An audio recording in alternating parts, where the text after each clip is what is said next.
В регион России поступает вакцина от коронавируса «Спутник Ви». В самое ближайшее время начнут прививать в первую очередь тех, кто находится в зоне повышенного риска. Это врачи, а также сотрудники образовательной сферы.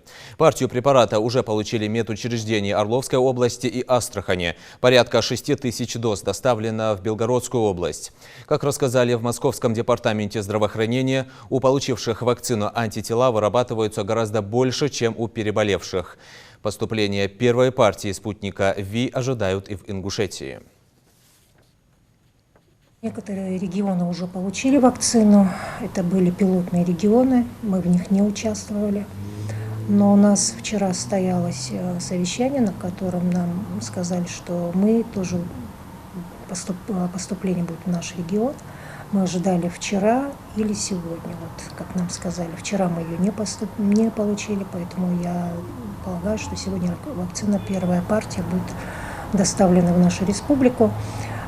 Все мероприятия по принятию, по транспортировке, по хранению вакцины у нас предусмотрены.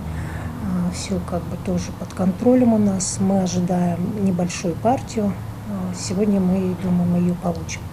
Вакцинация будет проводиться в первую очередь сотрудников медицинских организаций. Это врачи и средний медицинский персонал, как мы планируем. Это врачи первого звена. Вот. После того, как мы ее получим сегодня и начнем вакцинацию, у нас график уже в принципе есть составленный. По графику начинается у нас вакцинация уже сотрудников. Вообще вакцинация у нас в стране, вы знаете, уже давно принят закон, она абсолютно добровольная. Вакцинация идет начиная там, с детских инфекций, то есть календарь, если мы берем детский календарь прививок, и включая там вакцинацию от гриппа, теперь в том числе и от ковида. Она у нас добровольная, но есть обязательная вакцинация нескольких сфер. Это сфера обслуживания, это медики к ним относятся обязательно, это пищеблок, который обслуживает у нас, то есть люди, которые работают, контактируют с населением в основном. Это вот они будут вакцинироваться в первую очередь, и в принципе это будет обязательно для них. Я сейчас не говорю конкретно даже про ковид, а вообще про общую вакцинацию. По коронавирусу вообще вакцинация сама, она будет двухкратная, то есть ее 2 раза надо будет делать через 3 недели, вторая доза вводится. О том, что вакцинировать мы будем врачей и средний медицинский персонал первого звена, мы уже знаем. На сегодняшний день в республике наблюдается небольшой рост заболевших коронавирусом. На данный момент зарегистрировано 5044 случая заболевания. 4341 человек выздоровел. Под наблюдением остается больше 500 больных. За сутки заболели 49 человек. На сегодняшний день у нас отмечается тенденция к повышению заболеваемости. Это всем известно. Такая же ситуация во многих регионах у нас отмечается. Вот, отмечается естественный рост. Это ожидаемая ситуация, прогнозируемая была.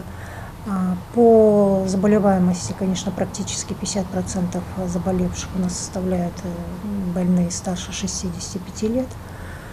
К сожалению, ситуация такая, что не выполняются все же рекомендации по профилактике. Это элементарно избегать места скопления людей, не организовывать их. Одной из возможных причин повышения заболеваемости у нас это то, что приезжают люди с мест отдыха. Второе, это, наверное, то, что у нас открылись все организованные учреждения. Это тоже приводит к заболеваемости. Это всегда было, все инфекции, они начинались у нас сентябрь, октябрь, там где-нибудь до середины ноября. То есть такая же ситуация, как я сказала, это прогнозируемо, это мы предвидели.